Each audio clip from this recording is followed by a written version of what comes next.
Yayasan yang pengen gue pilih datang tiga-tiganya. Ya alhamdulillah dalam 6 bulan gue ikut Kodondi, gue belajar, gue ketemu orang-orang soleh, orang-orang pintar, termasuk Ustadz Fatih Karim. Ya sampai sekarang gue masih merasa kalau Allah benar-benar membantu gue melalui dia. Jadi dialah yang pertama yang membantu gue untuk menyelesaikan ujian pengacara gue. Karena tidak ada lagi halangan yang antara, tidak ada lagi maksudnya pembatas antara kita untuk melakukan dosa. Itu kan sudah hilang. Apa batasnya? Ya udah ditebus. Melakukan dosa silakan. Untuk ditebus, yang penting lu percaya. Yesus nembus kita. Sudah. Yang menjadikan gue yakin aja kata-kata Al-Wahhab kok. Sebenarnya nggak ada satupun orang miskin di dunia ini. Akidahnya maksudnya akidahnya belum beres. Bantu bina dia supaya beres gitu loh. Ajari sholat, ajarin gitu loh. Ya karena gue alami, gue diajarin orang. Assalamualaikum warahmatullahi wabarakatuh. Hai para sahabat muslim semua. Sesungguhnya dunia ini hanyalah butiran debu di antara semua galaksi. Dan Allah Subhanahu wa Ta'ala menciptakan Islam sebagai agama yang paling sempurna. Salah satu kisah dari saudara kita yang sudah mendapatkan hidayah untuk memeluk Islam, mari kita simak kisahnya. Nama saya itu nama serakah. Dua-duanya nama depan, Glenn Daniel.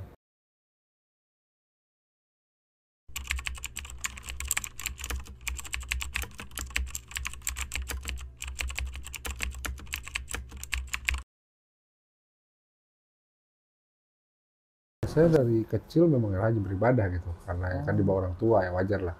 Sampai pada suatu titik saya merasa percuma. Ya, percuma karena ya saya pikir hidup gitu-gitu aja kan. Nggak ada sesuatu yang harus kita perjuangkan. Toh semua juga dijanjikan kita akan selamat. Jadi buat apa? Buat apa kita beribadah? Buat apa kita berdoa? Toh ujung-ujungnya kita akan ditebus dan selamat. Ya, buat apa? Ya udah kita lakukan sesuka kita aja. Itu mulai dari masuk kuliah lah.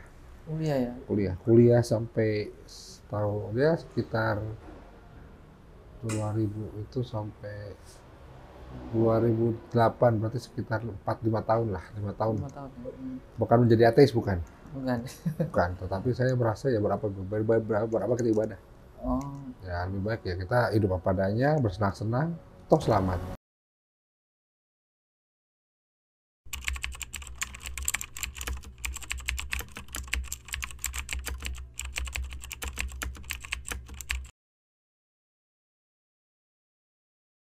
Saya mulai mengenal Islam itu di tahun 2015 akhir atau 2016 ya. Dimana saat itu saya dikatain orang tuh saya diguna-guna. Ya karena waktu itu kan saya emang kontraktor ya, saya kontraktor. Banyak saya berperang tender dengan pesaing-pesaing lah. Jadi mungkin kalau kita lihat di kebudayaan Indonesia itu suatu hal yang lumrah terjadi, percaya nggak percaya, tapi hal itu ada kan. Di situ saya di daerah Cirebon, saya dibawa ke seorang ustadz. Di situ saya diruqyah, padahal saya masih Kristen. Saya masih Kristen karena di dalam Kristen itu tidak ada pengobatan khusus untuk itu.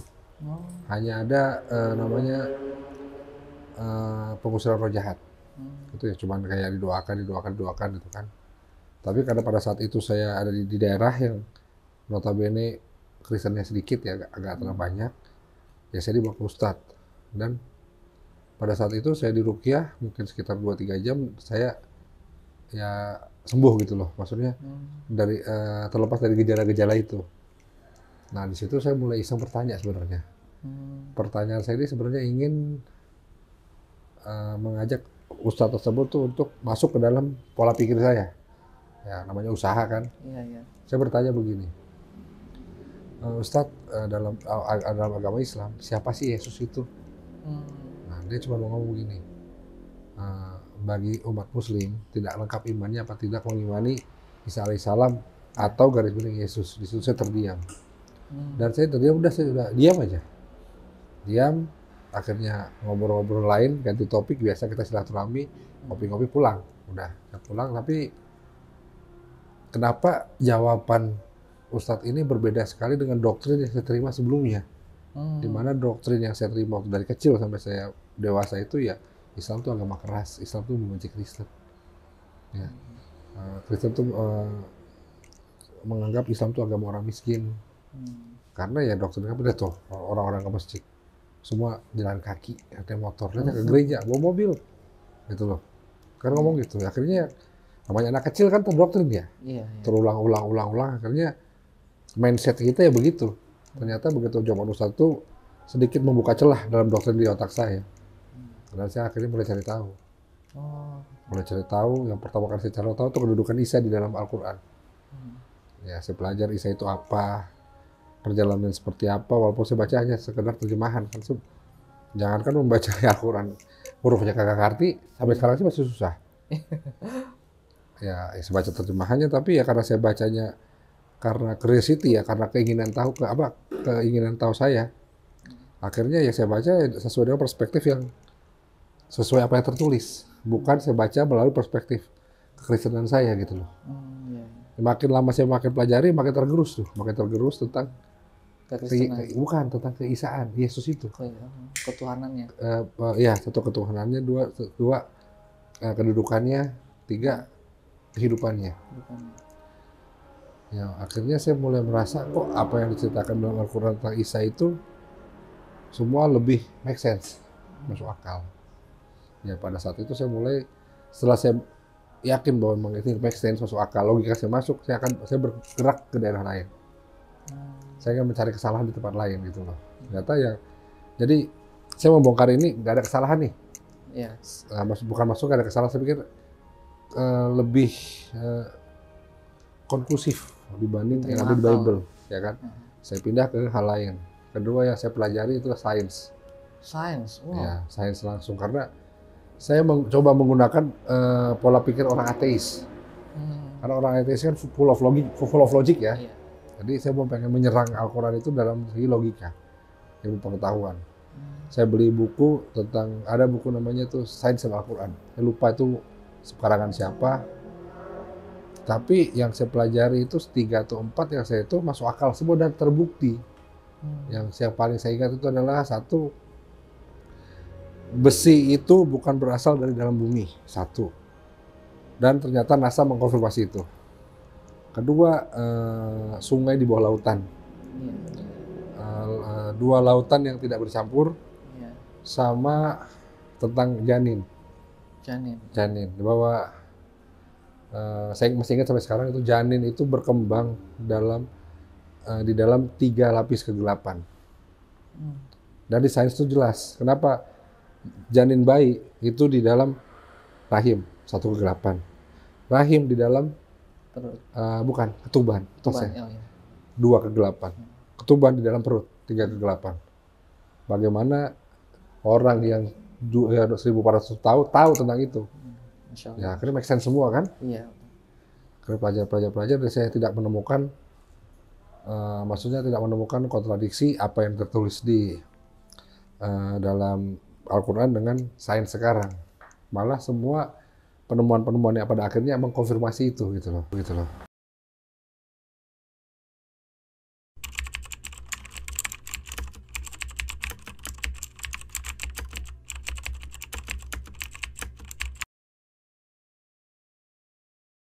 Saya mulai belajar sholat itu tahun 2017. Itu saya mulai belajar sholat tuh di Makassar. Waktu saya lagi dalam perantauan ke sana, saya mulai belajar sholat ya gitu. Jadi dulu zamannya ingat nggak kalau HP itu ada gurita? Guritanya ya. Tahu kan gurita kan? Iya, Nah itu gue tempel ke tembok, gue pakai headset, kan dia mungkin udah ada Bluetooth, udah ada dulu kan, yang jelek-jelek itu yang cuma sebelah. Iya. Gue taruh, dia buka YouTube, ya gue lihat, gue denger, gue ikutin. Gue gitu baca sholatnya. Jadi gue nggak baca apa-apa, gue baca baru nggak tahu apa-apa, gue cuma ikutin gerakannya sambil gue hafal. Gue jadi sampai mungkin bertambahnya hari yang bisa gue hafal tuh makin banyak, walaupun gue nggak pede tuh tanpa baca gitu loh. Jadi gue masih ikutin dulu Al-Fatihah terus. Nah setelah gue hafal gerakannya, gue kan menghafal ayat-ayat pendeknya tuh. Iya. Jadi gue dulu dianggap, ada yang pernah ngomong sama gue tuh kalau hanya membaca Al-Fatihah saja dalam sholat udah sah. Ya. Kalau nggak salah ya, maaf, ya. Jadi gue tuh dulu setiap gerakan tuh Al-Fatihah semua. Ini Al-Fatihah, ruku gue Al-Fatihah, sujud gue Al-Fatihah, duduk di antara 2 sujud gue Al-Fatihah, sujud Al-Fatihah lagi, jadi gue Al-Fatihah semua. Sampai akhirnya pun yang tahiyatul akhir gue masih Al-Fatihah. Habis itu baru gue amin, gue ulangin terus gitu. Sampai di satu sisi Gue mulai memberanikan diri untuk masuk ke, maksudnya kita ke jamaah, ikut ke dalam masjid. Sholat berjamaah. Iya. Akhirnya di situ gue ditegur masalah sujud yang salah. Oh gitu. Ya, jadi sujud gue dulu yang pertama kali gue sujud, gue anggap makin rendah kita sujud makin diridhoi. Berarti Ya kita namanya nggak ada guru ya, nggak ada guru ya. So, itu kan nggak ada guru gue tuh. iya. Jadi dulu kesalahan gue tuh, gue sujud ini semua kena Oh iya. ke sejadah. Jadi kan gini. Iya. Terus ada sebelah gue bilang, lu jangan sujud kayak gitu, lu kayak anjing. Berarti ada, kalau nggak salah ada hadisnya lah. Iya. Ya. Akhirnya begini, oke. Akhirnya gue belajar dari kesalahan. Akhirnya ada satu tetangga peduli sama gue, lu nggak usah ke masjid dulu. Lu setiap mau sholat, gue imamin dulu di rumah, tetangga gue tuh.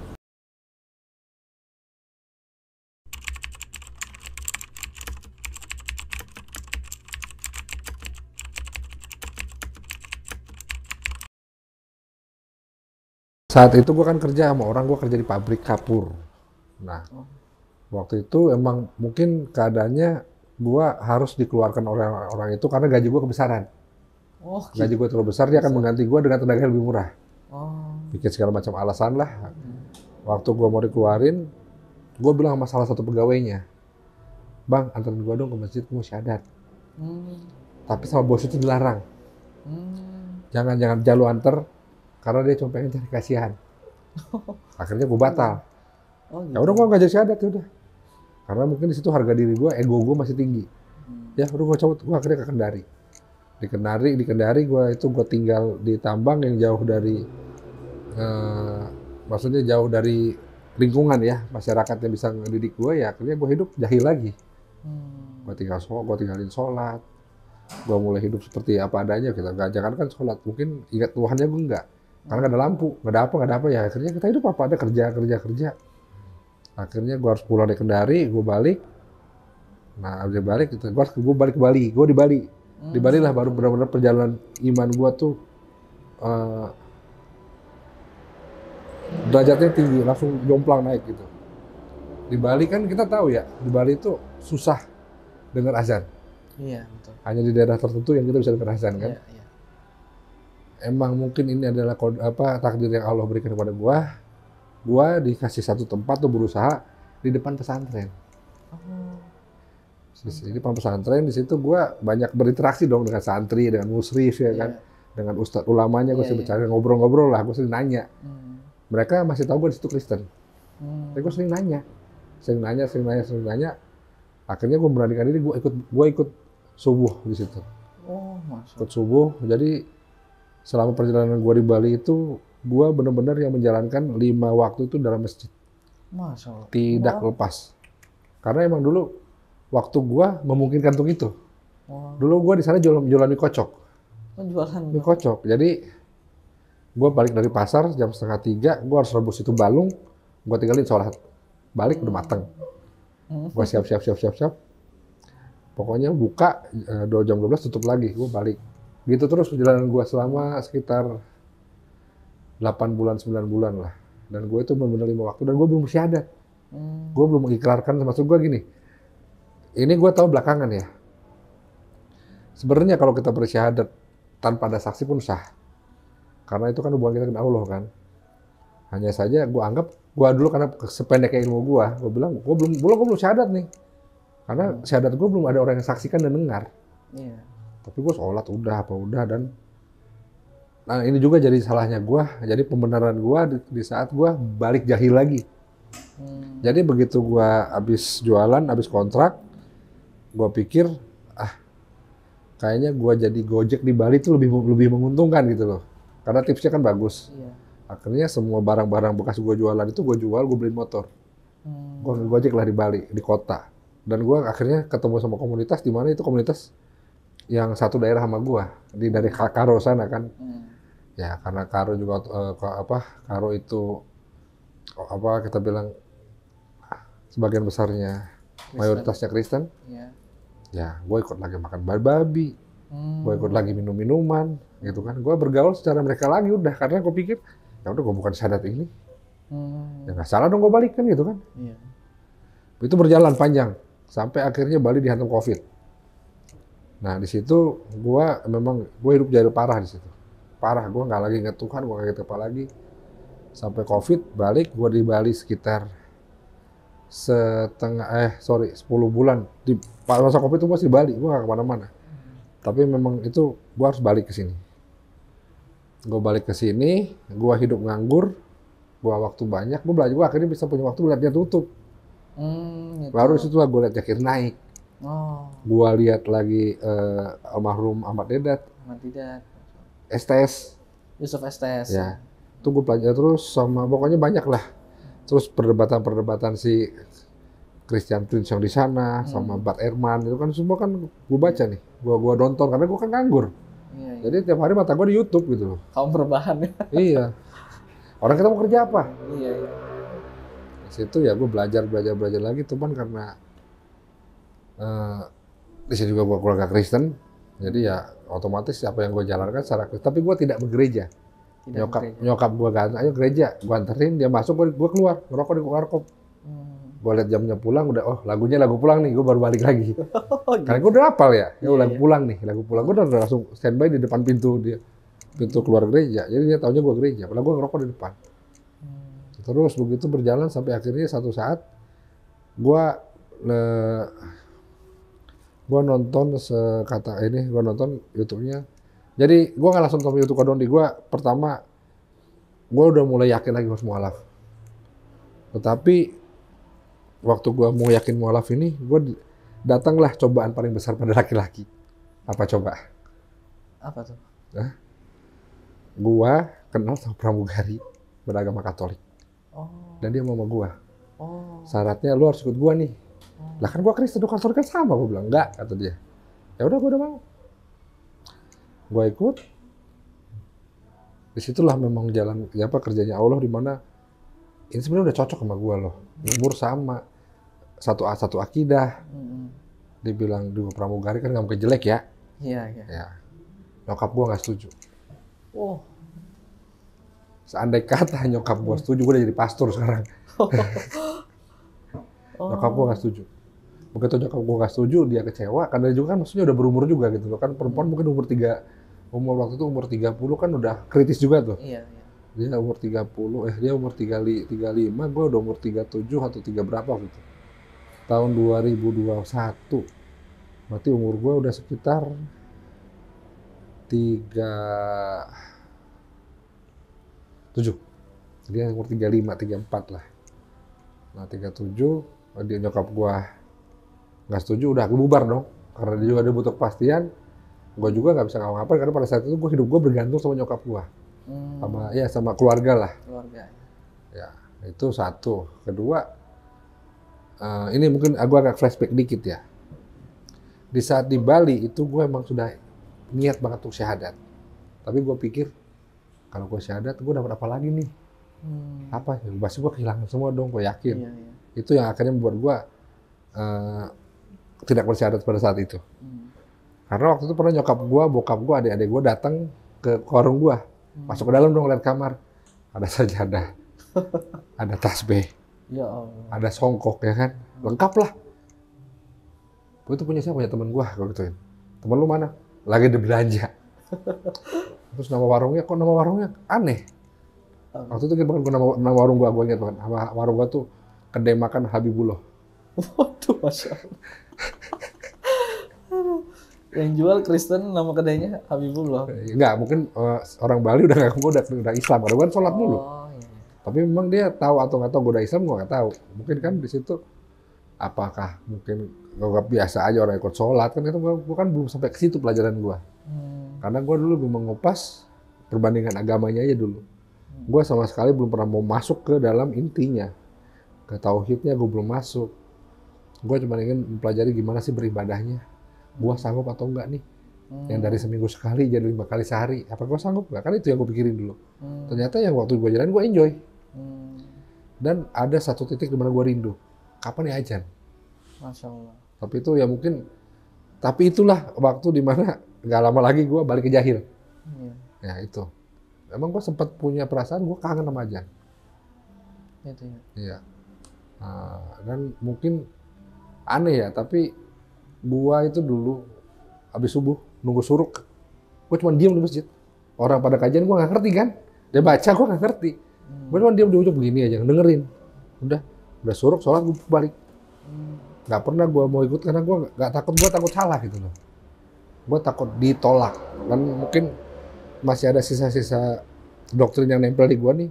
Kalau gue nih nggak akan diterima gitu loh. Gue takut, gue nggak mau ikut belajar. Diajak pun gue, maaf, saya lagi pengen, alasan gue tuh pengen dijikir sendirian.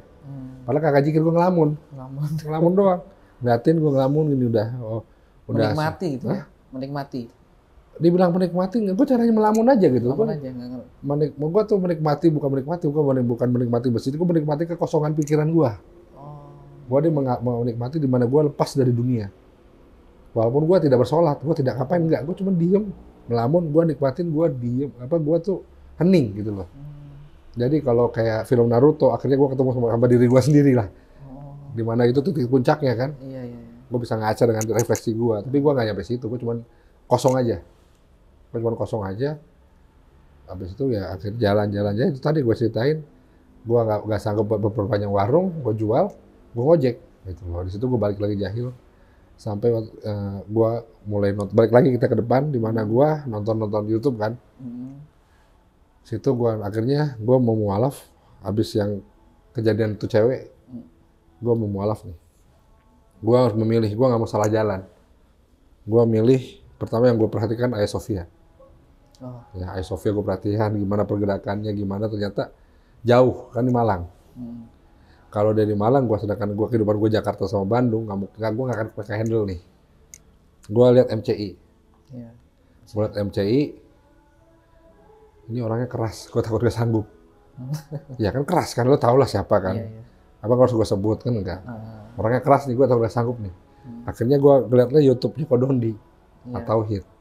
Dimana waktu itu dia membahas sesuatu yang benar-benar relate sama gue. Dia membahas pendeta Andi Simon. Dimana gua saksi hidupnya ditipu sama dia. Gua sama adek gua kan difabel. Adek gua yang ketiga ya, kan difabel. Gua disuruh nyokap gua, waktu gua lagi di Bali tuh, pulang bawa adek lu ke pendeta sana, di Balikpapan.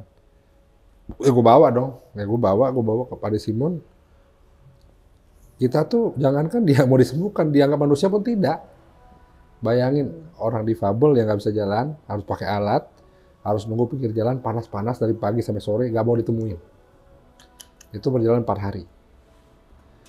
Nah, terus hari kelima yang bikin gue aneh. Ini orang datang hari kelima, hari Jumat. Datang, sembuh nih. Besok Sabtu ada lagi, sakit lagi dia orang. Si orang dalam nggak kena gue jaga. Jadi posisinya kayak gini. Ini gereja, dia kan di bawah nih. Sini ada warung. Jadi kalau dari sini ini nggak kelihatan nih warung nih. Gua kan nongkrong sini, ngopi ngerokok segala macam. Jadi maksud gua yang nungguin adek gua di hotel. Begitu dia bisa terima tamu sudah datang. Kan nggak kasihan dong. Kasihan. Tapi gua karena nggak sadar, gua ngeliat nih pasien bolak-balik. Sakit sembuh. Orang ya, gua tahu itu orang timur. Di situ gua merasa kecewa dan gua ngamuk pulang. Udah.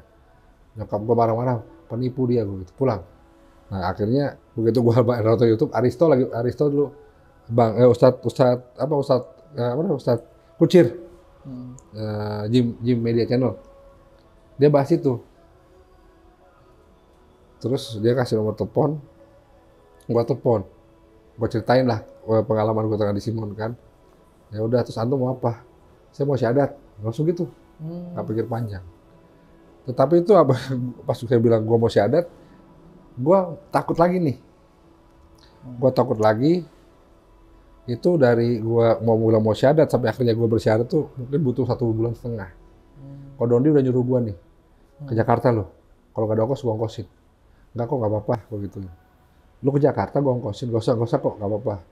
Itu gue masih bergumul nih, gue masih nggak yakin, masih ketakutan gue akan kehilangan tuh masih besar sekali. Nah terus di satu saat gue tanpa sengaja membaca salah satu Asmaul Husna Allah, Al-Wahhab, Maha Pemberi. Di situ gue ngapain gue takut? Gue punya Tuhan yang memberi kok. Ya gue bisa dapat lebih dari ini.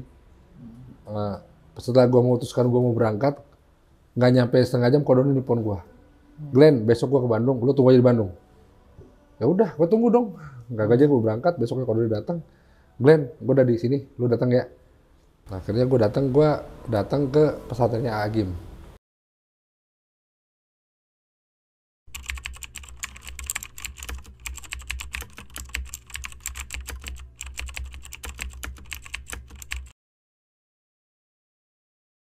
Alhamdulillah berjalan lancar. YouTube kan biasa kan YouTube naik, podcast naik 3 hari jeda, nyokap gue tahu. Langsung diusir dari sini, suruh pergi. Ya gue pergi lah. Gue pergi, gue cuma bawa baju. Lo mau lihat baju yang gue bawa masih ada tuh di mobil. Baju yang gue bawa ke Kodondi sampai sekarang masih ada bungkusnya tuh. Gue masih gue simpen. Mau lo lihat isinya apa aja? Anduk 2, celana pendek 1, kaos 1, masih ada tuh. Masih gue simpan sampai sekarang. Ya alhamdulillah dalam 6 bulan gue ikut Kodondi, gue belajar, gue ketemu orang-orang soleh, orang-orang pintar, termasuk Ustadz Fatih Karim. Yang sampai sekarang gue masih merasa kalau Allah benar-benar membantu gue melalui dia. Jadi dialah yang pertama yang membantu gue untuk menyelesaikan ujian pengacara gue. Jadi Kohani kenalin gue sama Ustadz Fatih Karim. Kohani bilang, Ustadz tolong ini mau ujian pengacara, nggak ada uang. Ya, diberikan Ustadz Fatih Karim. Alhamdulillah hanya sekali gue langsung lulus. Nggak pakai 2 kali 3 kali langsung lulus. Nah, dan dari situ mulai ya derajat gue naik sampai sekarang. Akhirnya ya gue diterima baik lagi oleh keluarga gue. Gue baik lagi sama nyokap gue. Ya gue kalau ketemu nyokap gue ini udah nggak musuhan, malah ketawa-tawa aja udah. Udah kadang-kadang udah kayak temen. Gue jam segini jam 7 masih kerja, dia pulang lu, udah malam, bukannya istirahat, udah tua juga, tawa gitu. Jadi udah kayak temen aja, jadi nggak ada lagi istilahnya gap kan karena kita udah beda server, nggak ada. Di satu waktu nyokap gue lupa gue udah Islam, beli makanan lah, mau makan sama-sama nih. Iya. Ya dia beli yang mengandung kimzir, ya kan, kandung babi. Begitu gue mau buka, sorry, lu udah makan ini, udah ini salah, saya salah pesan. Udah, dibuang sama dia, ntar gue pesenin lagi makan, tunggu. Biar ini kami yang makan, tunggu, nanti makananmu datang. Saya pesenin ayam ya, ayam enggak, sapi gue gitu. Udah, sapi. Udah, akhirnya dibeliin yang lain.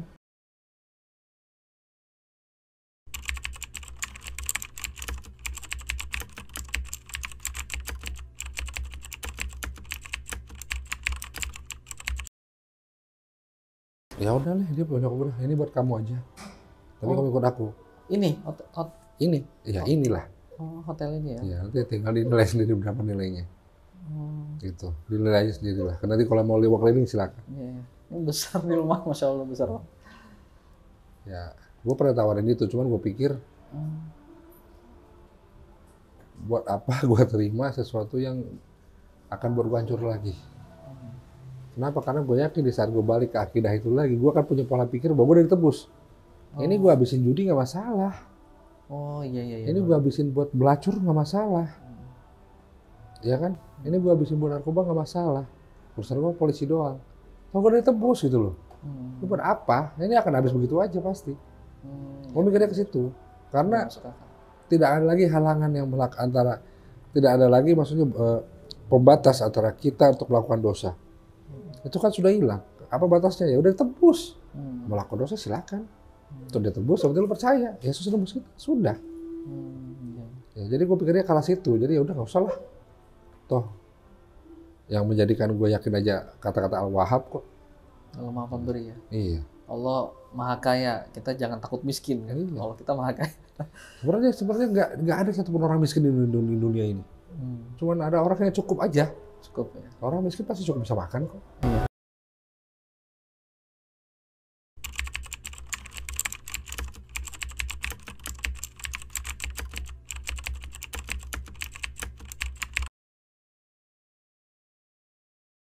Kalau dakwah saya lebih ke arah karena saya kan mungkin di dalam hidup itu juga udah makin nggak terlalu banyak waktu lagi kayak dulu ya. Gue paling sekarang main di TikTok. Oh TikTok. Ya karena kan sekarang pengunjung udah ngeri di TikTok ini. Banyak orang murtad gara-gara TikTok. Oh iya betul. Iya pasti kan tahu lah nama Bang Juma, kan pasti tahu lah. Iya, Bang tahu. Juma, Kores ya kan. Ya dan yang ya senior itu kan udah pasti tahu lah. Mungkin kalau di situ gue bukan orang yang tipe mau mendebat secara panjang. Karena gue nggak nyari duit di situ. Gue cuma nyari ya paham lu salah ya udah gitu loh. Jadi rata-rata orang diskusi sama gue di TikTok 3 menit pasti turun. Karena gue nggak mau ngulur waktu mutar-mutar cerita supaya ada AdSense yang gue nggak mau. Karena gue kan nggak punya YouTube.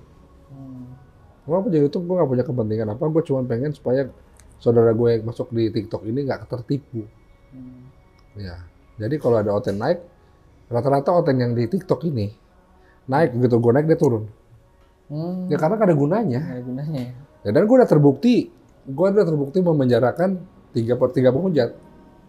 Semua orang tahu. Saiful Ibrahim kabur, itu laporan gue sama Kohani. Gracia Pelo tertangkap, laporan gue di Surabaya.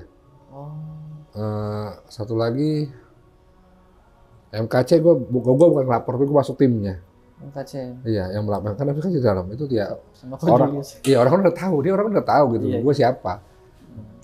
Jadi mungkin mereka mereka juga nggak berani tahu terlalu banyak ngomong, karena ketangkep.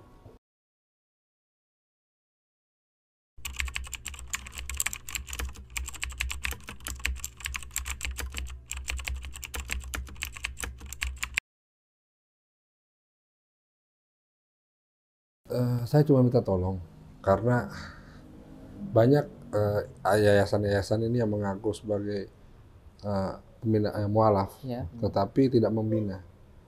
Iya. Begini ya, saya bukan mengatakan saya beruntung tidak, tetapi banyak mualaf yang tidak beruntung saya, yang bisa dekat dengan guru, yang bisa sehari-hari saya bergaul dengan orang-orang baik, saya dapat ilmu yang gratis dari orang-orang baik. Tidak semua seberuntung saya. Banyak mualaf sana yang diusir, yang nggak luntang-lantung itu banyak. Ya, Bahkan kembali lagi murtad ya, banyak. ada beberapa yang murtad. Ya, jangankan ada, di depan saya sendiri balik murtad ada. Itu saya tanganin, saya nanganin. Saya jauh terbang ke Solo buat membantu dia supaya nggak murtad lagi. Ternyata memang akidahnya rusak. Memang dia itu mualaf untuk melarikan diri. Begitu masalahnya selesai balik lagi. Di Cibubur orang 7 kali mualaf. 7 kali mualaf. Iya, karena mau nyari duit kan gue lumayan gope setiap, gope Ya. 1 juta per mualaf per sejakat kan. Akhirnya jadikan juga buat modus mencari duit. Nah, terus tadi kita sempat bicara sebelumnya ya bahwa akan digabungkan nih. Itu itu yang baik, itu baik sekali buat saya. Kenapa? Yang penting pendataan itu harus bank data kita tuh harus benar-benar lengkap. KTP, ini KTP kalau ada foto, kalau boleh ada foto sekalian. Jadi dan bank data yang akan dibuat itu harus bisa diakses semua masjid di Indonesia ini. Nggak usah masjid lah, dari smartphone. Jadi di saat ada seseorang udah tahu mualaf, dia tinggal ngecek nama bla bla bla. Ada nggak? Kalau ada ya tolak. Ada sudah mualaf. Gitu. Integrasi ya. Iya, integrasi itu yang memang agak perlu effort ya. Kita perlu effort. Dan itu juga nggak bisa cuma dilaksanakan oleh satu yayasan saja, harus memang kolaborasi, konsolidasi semua. Nah ini kan memang dari YPMA sendiri sudah terbuka pembicaraan ke MCIP. Ya. Sudah juga coba bicara dengan MCI kan. Mudah-mudahan ya ada realisasinya dalam waktu dekat ini. Iya, amin. Dan ingat yang saya harapkan ini. Yayasan-yayasan mualaf ini bukan dalam keadaan untuk berlomba memaafkan orang, tidak. Dimanapun dia mualaf, dimanapun dia bersyahadat, bisa ada mualaf yang kita tahu dia susah, udah kewajiban semua umat Islam untuk bantu dia. Nggak usah tanya lo yayasan nggak perlu, tidak perlu. Lo susah, gue bantu. Udah, kalau mau lo mampu lo bantu. Jangan gara-gara lo syahadatnya di MCI, udah selalu balik ke yayasan lo. Jangan begitu, gue nggak mau. Itu yang gue paling gue tolak. Waktu itu pernah kayak gitu kejadian, Kodoni jangan itu begitu. Suruh ketemu gue kalau dia marah. Perang sekalian. Ini mualaf perlu pertolongan. Terus dia kata, soalnya nggak tolong. Karena Kodoni diam. Ya karena emang itu kan, apakah ada hadisnya kalau mualaf dari yayasan lain nggak boleh kita bantu? Ada nggak? Ya mualaf gitu loh. Patokannya muslim. Ya. Iya, mualaf ya mualaf. Mualaf. Termasuk kaum asnaf kan yang perlu kita bantu. Iya, mustahik yang perlu kita bantu kan. Iya. Ya sudah, nggak usah tanya lo yayasan mana lo mualaf, ya sudah. Akidahnya maksudnya akidahnya belum beres, bantu bina dia supaya beres gitu loh. Ajari sholat, ajarin gitu loh. Ya karena yang gue alami, gue diajarin orang. Orang ngajarin gue tanpa pamrih. Dia tahu gue mau belajar Islam, dia ajarin gue. Nggak nanya, lu Yayasan mana enggak? Itulah. Kita jangan gara-gara perbedaan yayasan merusak ukhuwah Islamiyah, jangan. Itu nggak penting itu, nggak penting. Kita jaga itu saja. Karena nggak usah tentang mualaf. Banyak kok sekarang udah banyak merusak, mau memecah-becah jelek, liberal mau pecah. Iya betul. Nggak perlu saya sebut oknumnya lah. Ya kan, Sunni apa Syiah yang udah mulai bertakiyah sekarang banyak di TikTok, udah mulai memecah. Belum sekarang Salafi ikut-ikutan untuk mencari nama di panggung itu buat apa? Emang Rasulullah pernah ngomong dia anti Salafi? Iya. Pernah ngomong dia Sunni? Enggak. Tapi dia bawa kita Islam loh. Iya. Ya udah, itu aja, cukup. Semoga kisah ini bisa menjadi inspirasi dan membawa manfaat bagi kita semua. Terima kasih telah mengikuti Mu'alaf Bercerita. Semoga Allah Subhanahu wa Ta'ala senantiasa memberkahi kita semua. Wassalamualaikum warahmatullahi wabarakatuh.